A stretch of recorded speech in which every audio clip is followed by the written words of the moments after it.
Welcome to SS news. నేను మీ శోభ.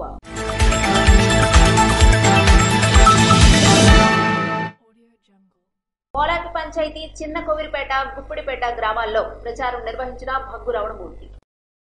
శనివారం ఎన్నికల ప్రచారంలో భాగంగా నర్సన్నపేట మండలం పోలాక పంచాయతీ చిన్న కోవిరిపేట, గుప్పిడిపేట గ్రామాల్లో భగ్గు రమణమూర్తి ప్రచారం నిర్వహించారు. సూపర్ 6 పథకాలను ప్రజలకు వివరించి రానున్న ఎన్నికల్లో సైకిల్ గుర్తుపై ఓటేసి రాష్ట్ర నియోజకవర్గ అభివృద్ధిలో తమ వంతు కృషి చేయాలని ప్రజలను ఉమ్మడి కూటమి అభ్యర్థి భగ్గు రమణమూర్తి అభ్యర్థించారు. ఈ సందర్భంగా రమణమూర్తి మాట్లాడుతూ పేదల ఆకలి నుంచి పుట్టిన పార్టీ తెలుగుదేశం పార్టీ అని, తెలుగుదేశం పార్టీ అధికారంలో ఉన్నప్పుడు మత్స్యకారులందరికీ సబ్సిడీ కింద మరబోట్లు మరియు ఆదరణ పథకం కింద వలలు కల్పించామని రమణమూర్తి తెలియజేశారు. ఇసుక రేట్లు అమాంతం పెంచి ఉపాధి లేకుండా సాధారణ మధ్యతరగతి వాళ్ల ఇళ్లు కట్టుకోలేని దుర్భర పరిస్థితి తెచ్చింది ఈ ప్రభుత్వమని అన్నారు. అధికారంలో ఉన్న ప్రతిపక్షంలో ఉన్న ప్రజల కోసం పనిచేసిన పార్టీ తెలుగుదేశం పార్టీ అని రమణమూర్తి అన్నారు. ఈ గ్రామ అభివృద్ధి కోసం రమణమూర్తి మరియు ఎంపీ రామ్మోహన్ నాయుడు కలిసి 1 కోటి రూపాయల నిధులు మంజూరు చేస్తామని హామీ ఇచ్చారు. ఎమ్మెల్యేగా తనని, ఎంపీగా రామ్మోహన్ నాయుడిని సైకిల్ గుర్తుపై ఓటేసి అత్యధిక మెజారిటీతో గెలిపించాలని ప్రజలను అభ్యర్థించారు.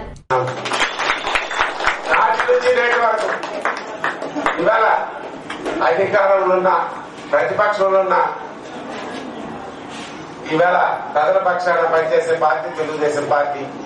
ఈ రాష్ట్రానికి పట్టిన పేరును మనం తొలగించగలమనే ఆలోచనతో ఇప్పుడు మన నాయకులు పవన్ కళ్యాణ్ గారి, మన చంద్రబాబు నాయుడు గాని ఇవాళ ఉమ్మడి పోరాటం చేస్తూ మరి ఎన్డీఏలో భాగస్వామి అయినా మనకి కేంద్రం తాలూకు ఆశీస్సులు కలిపి అవసరం, మోడీ గారి తాలూకు ఆశీస్సులు కలిపి అవసరం. 65 రూపాయలు దొరికే మంచి నూనె ఇవాళ 160 రూపాయలు అయిందంటే ఎన్ని రెట్లు పెరిగింది? 3 రెట్లు పెరిగింది. అలాగే పప్పులు గాని, ఉప్పులు గాని, కరెంట్ ఛార్జ్ అయితే 9 సార్లు పెంచాడు ఈ దుర్మార్గుడు. చొక్కి ఎర్రన్నాయుడు గారు, అచ్చెన్నాయుడు గారి టైంలోన రోడ్డు వేస్తే మొన్న నేను శాసనసభ్యుడు అయిన వరకు కనీసం గోతులు కప్పి పరిస్థితి కలిపలేదు. మళ్ళీ నేను శాసనసభ్యుడు అయిన తర్వాతే మన కోడూరు మీదుగా, మన మగతాపాడు మీదుగా మన గుప్పిడిపేట వరకు రోడ్డు వేసిన విషయాన్ని మరొకసారి మీకు గుర్తు చేస్తున్నాను. ఉపాధి లేకుండా సాధారణ మధ్యతరగతి కుటుంబాలు ఇల్లు కట్టుకోలేని దుర్భర పరిస్థితి ఇవాళ తెచ్చింది ఈ సైకో ప్రభుత్వం అనే సందర్భంగా తెలియజేస్తున్నాను. అలాగే సోదరులారా, మరి మన తీర ప్రాంతంలో మత్స్యకారులకు సంబంధించి గతంతో తెలుగుదేశం ప్రభుత్వం హయాంలో మీకు కావలసిన వేటకు కావలసిన మరబోట్లు సబ్సిడీ మీద ఇచ్చాం, డీజిల్ సబ్సిడీ మీద ఇచ్చాం, మరి అలాగే ఆదరణ పథకం ద్వారా వలలు ఇచ్చాం. ఇవాళ ఆ పథకాలు ఏమైనా ఉన్నాయా చెప్పండి? ఏట్లేవు. పెన్షన్ ఇచ్చింది అన్న ఎన్టీ రామారావు గారు మొట్టమొదటి 35 రూపాయలు చేసినారు, పెట్టారు. ఆదరణ చంద్రబాబు నాయుడు 70 చేస్తే తరువాత వచ్చిన గవర్నమెంట్ లో 200 చేస్తే మళ్ళా 2000 చేసే ఘనత మన నాయకుడు మన చంద్రబాబు నాయుడు గారిది. మరి 3000 చేస్తామని చెప్పారు మళ్ళా మన గవర్నమెంట్ వస్తే. కానీ ఒక అవకాశం అని నమ్మి మనం జగన్మోహన్ రెడ్డికి వేస్తే ఈ 3000 అంది 5 సంవత్సరాలకి 33 మూలుకి మన పండగకి 3000 చేసినాడు. అలా కాకుండా మనం వచ్చిన వెంటనే 4000 రూపాయలు పెన్షన్ చేస్తామని ఈ వేదిక ద్వారా తెలియజేస్తున్నాను. అలాగే ఒకటే నిర్ణయించారు చంద్రబాబు నాయుడు గారు, పవన్ కళ్యాణ్ గారు. మరి 3 మాసాలకు ఒకసారి వచ్చిన మన పెన్షన్ ని దాసి 12,000 రూపాయలు ఒకేసారి అందించడానికి కలిపి నిర్ణయించారండి. ఈ సందర్భంగా తెలియజేస్తున్నాను. మహిళా శక్తి కింద నెలకు 15,000 చొప్పున ప్రతి మహిళ అకౌంట్ లో 18,000 సంవత్సరానికి వేస్తామని ఈ సందర్భంగా మీకు మరి మన చంద్రబాబు నాయుడు, పవన్ కళ్యాణ్, మరి పురంధేశ్వరి ద్వారా మీకు హామీ ఇస్తున్నాం. మరి తల్లులారా, ఒక విషయాన్ని మీరు ఆలోచించాలి. ఏదైతే అమ్మఒడి అన్నాడో చదువుకున్న పిల్లలకి అందరికి ఇస్తామన్నాడు, కానీ ఆ పరిస్థితి లేదు. ఇవాళ ఒక బిడ్డకే అమ్మఒడి ఇస్తున్నారు. అదేనా మొదటి సంవత్సరం 15,000 ఇస్తే 2వ సంవత్సరం వచ్చినప్పటికీ కరోనా వచ్చిందని ఎగ్గొట్టారు. 3వ సంవత్సరం 14,000 చేసినారు. 4వ సంవత్సరం 13,000 చేసినారు. 5వ సంవత్సరం ఇంకా అకౌంట్ లో జమ కట్టలే. అది ఈవేళ ఈ రాష్ట్ర పరిస్థితి. అలా కాకుండా ఏదైతే మన బిడ్డలు ఉన్నారో మన బిడ్డలందరికీ, చదువుకున్న పిల్లలందరికీ మరి తల్లికి వందనం కింద 2 3 ఎంతమంది ఉన్నా అందరి పేరున తల్లి అకౌంట్ లో సంవత్సరానికి 15,000 రూపాయలు వాళ్ళు చదువుకోవడానికి జమ చేస్తామని కలిపి ఈ సందర్భంగా తెలియజేస్తున్నాను. అలాగే ఇవాళ దీపం పథకం ఇచ్చింది, మరి గ్యాస్ కనెక్షన్ ఇచ్చింది అవే చంద్రబాబు నాయుడు తెలుగుదేశం ప్రభుత్వం. పరిస్థితిలో ఉంది, పక్క రాష్ట్రాలకి మనం చూస్తే రేట్లలో కలిపి వ్యత్యాసం ఉంది. అందువల్ల మా చెల్లెమ్మలు ఆరోగ్యంగా ఉండాలి, కళ్ళ జబ్బులు రాకూడదు, ఊపిరితిత్తుల జబ్బులు రాకూడదని ఇవాళ మన ఉమ్మడి ప్రభుత్వంలో మరి ప్రతి ఇంటికి 3 గ్యాస్ కనెక్షన్లు, గ్యాస్ ఉచితంగా ఇస్తారని, మీ అందరికీ గ్యాస్ సిలిండర్లు గ్యాస్ ఉచితంగా ఇస్తారని ఈ సందర్భంగా తెలియజేస్తున్నాను. అందువల్ల మన ప్రభుత్వం వచ్చిన తర్వాత ఉచిత బస్సు ప్రయాణ సదుపాయం కల్పిస్తున్నట్టు సోదరి మనకు తెలియజేస్తున్నాను. ఇవాళ మరి 7,500 మరి ఈ రాష్ట్ర ప్రభుత్వం ఇస్తే 6,000 సెంట్రల్ ఇస్తే పెద్ద గొప్పలు చెప్పుకుంటున్నాడు. 5 సంవత్సరాలు కలిపి అతను ఇచ్చింది 37,500 అయితే మనం ఇచ్చింది అవేళ ఏకకాలంలో రైతు రుణమాఫీ 50,000 చేసినాం. 1,50,000 వరకు విడతల వారీగా 4 విడతలు వేసినాం. మరి నువ్వు చేసింది ఏమిటి? దానికే పెద్ద గొప్పలు చెప్పుకుంటున్నావు. మళ్ళా మన ప్రభుత్వం వచ్చిన తర్వాత ప్రతి రైతు అకౌంట్ లో 20,000 రూపాయలు సంవత్సరానికి, అలాగే 5 సంవత్సరాలకి 1,00,000 రూపాయలు వేస్తామని తెలియజేస్తూ, మన ప్రభుత్వం వచ్చిన తర్వాత మళ్ళా ఈ రాష్ట్రంలో సంవత్సరాన్ని 4 లక్షల చొప్పున మరి 5 సంవత్సరాల్లో 20 లక్షల ఉద్యోగాలు కల్పిస్తాం. అంతవరకు ఉద్యోగం వచ్చిన వరకు మరి ఏదైతే ఉందో నిరుద్యోగ వృత్తిస్తాం 3,000 రూపాయలు చొప్పున. వాళ్ళు కోచింగ్కి వెళ్లాలన్నా, వాళ్ళు మరి ప్రయాణ బత్యాలకన్నా, మరి వాళ్ళకి కావలసిన మరి మెటీరియల్ కొనుక్కోవాలన్నా ఆ 3,000 రూపాయలు తల్లిదండ్రుల మీద ఆధారపడకుండా వాళ్ళకు ఉద్యోగం వచ్చిన వరకు 3,000 రూపాయలు వాళ్ళకి నిరుద్యోగ వృత్తి కల్పిస్తామని ఈ సందర్భంగా యువకులు తెలియజేస్తున్నాం. పిల్లలకి ఉద్యోగ భద్రత కలగాలన్నా, మనలో ఉద్యోగస్తులు ఎవరైనా ఉంటే వాళ్ళకి నెల జీతాలు కావాలన్నా మనం తెలుగుదేశం, బీజేపీ, జనసేన ఉమ్మడి ప్రభుత్వానికి మరి మనం గెలిపించుకోవాలి. మళ్ళా మన గవర్నమెంట్ వచ్చిన తర్వాత డ్రైనేజ్ డెవలప్ చేస్తారు, రోడ్లు డ్రైనేజ్ చేస్తారు. ఈ ఒక్క గ్రామానికే గ్రామ అభివృద్ధికి నేను మన ఎంపీ గారు కలిపి 1 కోటి రూపాయలు నేను మంజూరు చేస్తాను. మీరు అవడం వచ్చి అధికారం ఉన్నా అధికారం లేకుండా మీ మధ్యలో ఉన్నాను. తుఫాను వచ్చినా, గాలులు వచ్చినా మీ మధ్యలో ఉన్నాను. అదే మీకే అవసరాలు కావాలంటే అవసరాలు పట్ల మీతో ఉన్నాను. మళ్ళా ఏమైనా పొరపాట్లున్నా నేను అటువంటి సరిదిద్దుకొని అందరి వాడిగా ఉంటారు. అలాగే మీలో వాడుకుంటారు. నా పదవండి నా గురించో, నా కుటుంబం గురించో, దేశం గురించి కాకుండా ఏ ప్రజలతో ఎందుకు కోరుతున్నానో ఆ ప్రజలకు సేవకుడుగా ఉంటానని మరి ఏదైతే మే 13 జరగబోయే ఎన్నికల్లో తెలుగుదేశం పార్టీ అభ్యర్థిగా పార్లమెంట్ రామ్మోహన్ నాయుడు గారు, అసెంబ్లీకి నేను శాసనసభ్యులుగా పోటీ చేస్తున్నాం. మాకు సైకిల్ గుర్తు మీద ఓటు వేసి అత్యధికమైన మెజార్టీతో గెలిపిస్తారని జై తెలుగుదేశం. ఈ కార్యక్రమంలో బీజేపీ, జనసేన అధ్యక్షులు, అభిమానులు, తెలుగుదేశం పార్టీ కార్యకర్తలు, అభిమానులు పాల్గొన్నారు. కోతలు, కండిషన్స్ లేకుండా సంక్షేమ పథకాలు అందిస్తామని కూటమి అభ్యర్థి గొండు శంకర్ పేర్కొన్నారు. టీడీపీ, జనసేన, బీజేపీ ఉమ్మడి ఎమ్మెల్యే అభ్యర్థి గొండు శంకర్ తరపున శుక్రవారం గార మండలం అంబలవలస గ్రామంలో శ్రీకాకుళం నియోజకవర్గ తెలుగు మహిళా అధ్యక్షురాలు గొండు స్వాతి శంకర్, కొంకేన దేవేంద్ర, దువ్వారపు రమణ, సంకు వెంకయ్య ఆధ్వర్యంలో ప్రజాగళం ప్రచార కార్యక్రమాన్ని నిర్వహించారు. అదేవిధంగా రూరల్ మండలం అలికాంలో మండల పార్టీ అధ్యక్షుడు, మాజీ ఎంపీపీ గుండు జగన్నాథరావు అధ్యక్షతన సర్పంచ్ రంది అప్పలస్వామి ఆధ్వర్యంలో ప్రచారాన్ని చేపట్టారు. ఇటు నగరంలోనూ 6వ వార్డులో ఇన్ఛార్జ్ రాయి కిరణ్ ఆధ్వర్యంలో అభ్యర్థి గొండు శంకర్ విస్తృత ప్రచారాన్ని నిర్వహించారు. ఇంటింటి ప్రచారంలో భాగంగా బాబు సూపర్ 6 పథకాలను వార్డు వాసులకు వివరించారు. ఈ సందర్భంగా గొండు శంకర్ ప్రజలతో మాట్లాడుతూ రాష్ట్ర వ్యాప్తంగా ప్రజలు మార్పును కోరుకుంటున్నారని తెలిపారు. వైకాపా అరాచక నియంతృత్వ పాలనలో విసిగి వేసారిపోయారని ఆవేదన వ్యక్తం చేశారు. ఎన్డీఏ పాలనలో సంక్షేమ రాజ్యాన్ని తీసుకొస్తామని, బాబు సూపర్ 6 పథకాలను పారదర్శకంగా అమలు చేస్తామని హామీ ఇచ్చారు. పథకాల అమలులో ఎటువంటి కోతలు, కండిషన్స్ ఉండబోవని, అర్హులందరికీ పథకాలు అందజేస్తామని భరోసా ఇచ్చారు.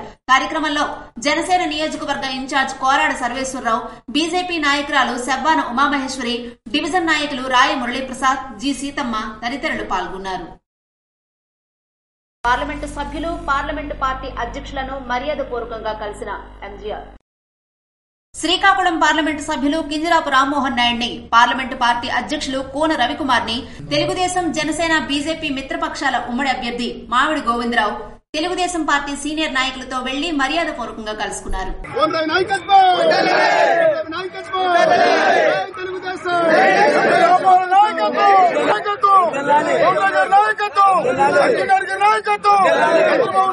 యువతకు స్థానికంగానే ఉపాధి అవకాశాలు కల్పించేందుకు చర్యలు చేపడతామని హామీ ఇచ్చిన ఎంజీఆర్ ఒక్క అవకాశం ఇచ్చి సేవ చేసుకునే భాగ్యం కల్పించండని పాతపట్నం నియోజకవర్గ తెలుగుదేశం జనసేన బీజేపీ మిత్రకూటమి ఉమ్మడి అభ్యర్థి మామిడి గోవిందరావు ప్రజలను అభ్యర్థించారు. వేలాది మంది మిత్రపక్ష నాయకులు, కార్యకర్తలు, అభిమానులతో పాతపట్నం కేంద్రంలో ప్రచారం నిర్వహించిన మామిడి గోవిందరావు ప్రజలకు సూపర్ 6 పథకాలపై అవగాహన కల్పించారు. అలాగే కేంద్ర రాష్ట్రాల్లో ఎన్డీఏ కూటమి అధికారంలోకి వస్తేనే అభివృద్ది, సంక్షేమం సాధ్యపడుతుందని తెలిపారు.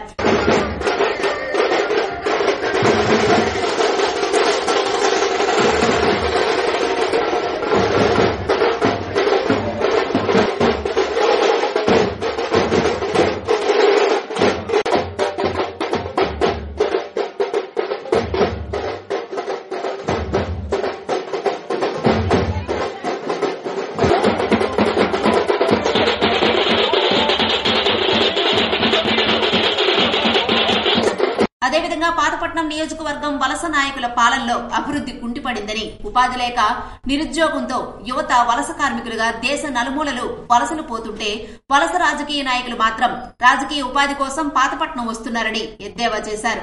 తనకు అవకాశం కల్పించి శాసనసభ్యునిగా గెలిపిస్తే స్థానికంగానే యువతకు ఉపాధి మార్గాలు కల్పిస్తానని భరోసా ఇచ్చారు. కార్యక్రమంలో పాతపట్నం మండల తెలుగుదేశం పార్టీ అధ్యక్షుడు పైలబాబ్జీ, సీనియర్ నాయకులు సలాన మోహన్ రావు, చింతాడు శ్రీనివాసరావు తదితరులు పాల్గొన్నారు. శుక్రవారం సారవకోట మండలం నౌతల ధర్మలక్ష్మీపురం పంచాయతీల్లో ధర్మాన కృష్ణదాస్ ఎన్నికల ప్రచారాన్ని నిర్వహించారు. నౌతల ధర్మలక్ష్మీపురం పంచాయతీల్లో వైసీపీ అభ్యర్థి ధర్మాన కృష్ణదాస్ ప్రచారానికి అపూర్వ స్వాగతం లభించింది. ఇంటింటా యువ నాయకులు ధర్మాన కృష్ణ చైతన్యకు ప్రజలు బ్రహ్మరథం పట్టారు. సారవకోట మండల ప్రజానీకం కృష్ణదాస్ కి అండగా నిలిచారు. ప్రేమాభిమానం చూపించి జన నీరాజనాలు పలికారు. అడుగడుగునా ప్రచారంలో జనం మద్దతుగా నిలిచి జన నీరాజనాలు పడుతున్నారు. యువ నాయకులు కృష్ణ చైతన్యకి కుంకుమ తిలకాలు, కర్పూర హారతులు, పూల దండలతో ముంచెత్తారు. సారవకోట మండలాన్ని అన్ని విధాలుగా అభివృద్ది చేయడం జరుగుతుందని ధర్మాన కృష్ణదాస్ పేర్కొన్నారు. నరసనపేట నియోజకవర్గాన్ని అభివృద్ది పదంలో పయనింపజేసిన వైఎస్ఆర్ కాంగ్రెస్ పార్టీ అభ్యర్థి ధర్మాన కృష్ణదాస్ కు అమూల్యమైన ఓటు ఫ్యాన్ గుర్తుపై వేసి అత్యధిక మెజారిటీతో గెలిపించాలని యువ నాయకులు ధర్మాన కృష్ణ చైతన్య పిలుపునిచ్చారు. ధర్మలక్ష్మీపురం పంచాయతీలో అధిక సంఖ్యలో మహిళలు, యువకులు ప్రచారంలో పాల్గొన్నారు. ఈ విధంగా వైసీపీ అభ్యర్థి ధర్మాన కృష్ణదాస్ ఎన్నికల ప్రచారం జోరుగా సాగుతోంది. కార్యక్రమంలో డీసీసీబీ చైర్మన్ కరిమి రాజేశ్వరరావు, మండల పార్టీ అధ్యక్షులు వరదు వంశీకృష్ణ, వరదు దేవిప్రసాద్ తదితరులు పాల్గొన్నారు. పోలాకి మండలం రాళ్లపాడు, ముప్పిడి గ్రామాల్లో ప్రచారం చేపట్టిన వైసీపీ అభ్యర్థి ధర్మాన కృష్ణదాస్ జగన్మోహన్ రెడ్డి లాంటి ముఖ్యమంత్రి నభూతో నభవిష్యత్ అని, స్వర్ణయుగం లాంటి పాలన చేసిన ముఖ్యమంత్రి దేశంలో ఎవరూ లేరని మాజీ డిప్యూటీ సీఎం జిల్లా పార్టీ అధ్యక్షులు, నర్సనపేట సీనియర్ శాసనసభ్యులు ధర్మాన కృష్ణదాస్ అన్నారు.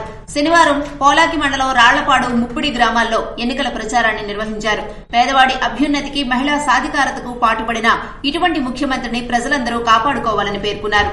మళ్లీ సంక్షేమ రాజ్యం కావాలంటే జగన్మోహన్ రెడ్డి పాలన రావాలని, ప్రజలందరూ ఫ్యాన్ గుర్తుపై ఓటేసి జగన్మోహన్ రెడ్డికి మద్దతు పలకాలని పిలుపునిచ్చారు. ఈ సందర్భంగా ఆయా గ్రామాల్లో చేపట్టిన ప్రచార కార్యక్రమంలో రాష్ట్ర బీసీసీఎల్ జోనల్ ఇన్ఛార్జ్, నర్సనపేట నియోజకవర్గ యువ నాయకులు ధర్మాన కృష్ణ చైతన్య, పార్టీ సీఈసీ సభ్యురాలు ధర్మాన పద్మప్రియులు పాల్గొన్నారు. ఇంటింటా ప్రచారాన్ని నిర్వహించారు. ప్రజలు వారికి అపూర్వ స్వాగతం పలికి కుంకుమ తిలకాలు, కర్పూర హారతులతో అభిమానాన్ని చాటుకున్నారు. కార్యక్రమంలో DCCB chairman Karimi Rajeswara Rao, MPP Muddada Bairagi Naidu, Kalinga Komati corporation chairman Andavarapu Suribabu, Pagoti Apparao, party అధ్యక్షులు కణితి కృష్ణారావు తదితరులు పాల్గొన్నారు. రాజీనామా చేసి ఎన్నికల ప్రచారాల్లో పాల్గొంటామంటున్న వాలంటీర్లు. శ్రీకాకుళం జిల్లా ఇచ్చాపురం మండల పరిధిలో గల వాలంటీర్లు తమ విధులకు రాజీనామా చేస్తున్నట్లుగా తెలిపారు. ఈ సందర్భంగా వారు మాట్లాడుతూ, కరోనా లాంటి కష్టకాలంలో ఎంతో ధైర్య సాహసాలతో తమ విధులను నిర్వహించామని, అప్పట్లో టీడీపీ, జనసేన నాయకులు ఏమైపోయారని ప్రశ్నించారు. ఎన్నికల సమయంలో తమ విధులను ఆపి పంతం నెగ్గించుకుని అధికారం చేపడదామని చూస్తున్నారా అని నారా చంద్రబాబు నాయుడుకు, పవన్ కళ్యాణ్ లాంటి వ్యక్తులకు జనం తమ ఓటుతో బుద్ధి చెప్పే రోజులు దగ్గరలోనే ఉన్నాయని, తాము స్వతహాగా రాజీనామాలు చేసి ఎన్నికల ప్రచారాల్లో పాల్గొంటామని హెచ్చరించారు. ఒక వాలంటీర్గా నేను అమ్మేయని చెప్పుకోకూడదు, కానీ చంద్రబాబు నాయుడు అనేవాడు ఇంటింటికి వెళ్తూ తెలుస్తుంది మేము చేసే సేవల వల్ల. కరోనా టైంలో మేము ఎంత సేవలు అందించామో ప్రతిదీ మా ఇంట్లో ఉన్న మా పిల్లల్ని కూడా పక్కన పెట్టి మేము చాలా సేవలు చేసాము వాళ్ళకి. అందుకే ఈ చంద్రబాబు నాయుడు నెక్స్ట్ పవన్ కళ్యాణ్ ఇలాంటి వాళ్ళు 100 మంది వచ్చినా కూడా జగన్మోహన్ రెడ్డిని ఢీ కొట్టలేరు. అందుకే నాకు ఈ వాలంటీర్ వ్యవస్థ ఇచ్చి సమాజంలో గౌరవాన్ని నాకు నేనుగా సంపాదించుకునే అవకాశాన్ని ఇచ్చినందుకు జగన్మోహన్ రెడ్డిని గెలిపించడానికి కృషి చేస్తానని నేను సిద్ధంగా ఉన్నాను. అందుకే ఈ రోజు ఈ ఎంపీడీఓ ఆఫీస్ దగ్గరికి వచ్చి నా యొక్క రాజీనామా పత్రాన్ని అందజేశాను. నా పేరు శివ అండి. నేను బిర్లంగి సచివాలయంలో పనిచేస్తున్నాను, క్లస్టర్ నెంబర్ C1. నేను అడిగేది ఏంటంటే, ఇప్పుడు ప్రతి ఇంటి దగ్గరికి మేము వెళ్లే సంక్షేమం చెప్తున్నాము, బట్ టీడీపీ వాళ్ళు దాన్ని ఏం చేస్తున్నారంటే మీరు చెప్పొద్దు అని మా పైన కేసులు పెడుతున్నారు. ఇదే టీడీపీ పార్టీ, ఇదే జనసేన పార్టీ కరోనా టైంలోన మేము ఇంటింటికి వెళ్లి సేవ చేసినప్పుడు వాళ్ళు ఎక్కడికి వెళ్లారండి? వాళ్ళు ఎక్కడికి వెళ్ళారు? ఇప్పుడు మేము ఇంటికి వెళ్లి మా జగనన్న ఇచ్చే పథకాల గురించి చెప్తుంటే మా వద్దు అంటున్నారు. అదే కరోనా టైంలో మేము మా ఫ్యామిలీని పక్కన పెట్టి సేవలు చేసేటప్పుడు ఎక్కడికి వెళ్లారు వీళ్ళు అంతమంది? అందువల్ల ఇప్పుడు మేము వచ్చి మా జాబ్ అనేది రిజైన్ ఇచ్చి రేపటి నుంచి మేము జనంలోకి వెళ్లి జగనన్న ఇచ్చిన సంక్షేమాలు ప్రతి ఇంటికి వెళ్లి మేము చెప్తాము. నెక్స్ట్ టైం కూడా మనం సీఎం గా జగన్ గారిని గెలిపించుకుంటామని చెప్తున్నాం ప్రతి ఒక్కరికి. తమ రాజీనామా పత్రాలను ఇచ్చాపురం ఎంపీడీఓకు సమర్పించారు. ఇచ్చాపురం నియోజకవర్గం పరంగా ఇప్పటి వరకు సుమారు 1000 మంది వాలంటీర్లు రాజీనామాలు చేసినట్లుగా అధికారులు తెలిపారు. ప్రయాణికులకు, వాహనదారులకు దాహార్తిని తీర్చేందుకు రోటరీ క్లబ్ చేసిన ప్రయత్నానికి స్థానికులు హర్షం వ్యక్తం చేస్తున్నారు. సోంపేట పట్టణంలో వేసవి దాహం తీర్చేందుకు సోంపేట రోటరీ క్లబ్ అధ్యక్షుడు దుద్ది శ్రీనివాసరావు ఆధ్వర్యంలో 30,000 రూపాయలతో శాశ్వత షెడ్ ను ఏర్పాటు చేసి ప్రయాణికులకు, వాహనదారులకు దాహార్తిని తీర్చేందుకు సోంపేట రోటరీ క్లబ్ చేసిన ప్రయత్నానికి స్థానికులు హర్షం వ్యక్తం చేస్తున్నారు. ఈ మేరకు శనివారం సోంపేట పట్టణంలో తహసీల్దార్ కార్యాలయ ఆవరణలో రోటరీ క్లబ్ అధ్యక్షుడు దుద్ది శ్రీనివాసరావు ఆధ్వర్యంలో చలివేంద్ర కేంద్రం ఏర్పాటు చేసి ఉదయం 10 గంటల నుండి సాయంత్రం వరకు ప్రయాణికులకు, స్థానిక ప్రజలకు దాహార్తిని తీర్చేందుకు మజ్జిగను ఏర్పాటు చేయడంతో ప్రముఖులు హర్షం వ్యక్తం చేశారు. రోటరీ అధ్యక్షులు దుద్ది శ్రీనివాసరావు సహకారంతో 30,000 రూపాయలతో రోటరీ పర్మనెంట్ చలివేంద్రం ఏర్పాటు చేయడం జరిగింది. ఈ ఎండాకాలంలో ప్రతిరోజు మజ్జిగ ఇవ్వడానికి నిర్ణయించారు. కార్యక్రమం ఓపెనింగ్ కి Sompeta SI, Sompeta EO, sub register చేతుల మీదుగా అధ్యక్షులు దుద్ది శ్రీనివాసరావు రోటరీ సభ్యుల సమక్షంలో ఓపెనింగ్ చేశారు. కార్యక్రమంలో రోటరీ సభ్యులు లక్ష్మీనారాయణ, కె రవికుమార్, బాబు తదితరులు పాల్గొన్నారు. పైడిభీమవరం పారిశ్రామిక ప్రాంతంలో శనివారం రోడ్డు ప్రమాదం చోటు చేసుకుంది. శ్రీకాకుళం జిల్లా ఇచ్చర్ల నియోజకవర్గంలోని రణస్థలం మండలం పైడిభీమవరం పారిశ్రామిక ప్రాంతంలో శనివారం రోడ్డు ప్రమాదం చోటు చేసుకుంది. విశాఖపట్నం నుంచి శ్రీకాకుళం వైపు వెళుతున్న ఆర్టీసీ బస్సు రిపేరు కారణంగా పైడిభీమవరంలోని జాతీయ రహదారి ఫ్లైఓవర్ పై నిలిచిపోయింది. వెనుక వైపు నుంచి చేపల లోడుతో వస్తున్న లారీ ఆ బస్సును బలంగా ఢీకొట్టింది. ఈ ప్రమాదంలో లారీ డ్రైవర్ కుడికాలుకు తీవ్ర గాయాలయ్యాయి. గాయపడిన లారీ డ్రైవర్ ను అంబులెన్స్ ద్వారా ప్రభుత్వ ఆసుపత్రికి తరలించారు. ఈ ప్రమాదంలో బస్సులో ఉన్న ప్రయాణికులు ఎవరికీ గాయాలు కాకపోవడంతో పెద్ద ప్రమాదమే తప్పింది. విషయం తెలుసుకున్న జయార్పురం పోలీసులు ఘటనా స్థలానికి చేరుకుని కేసు నమోదు చేసుకున్నారు. ఇవి ఈనాటి వార్తలు. మరిన్ని వార్తలతో మళ్లీ కలుద్దాం. చూస్తూనే ఉండండి SS న్యూస్.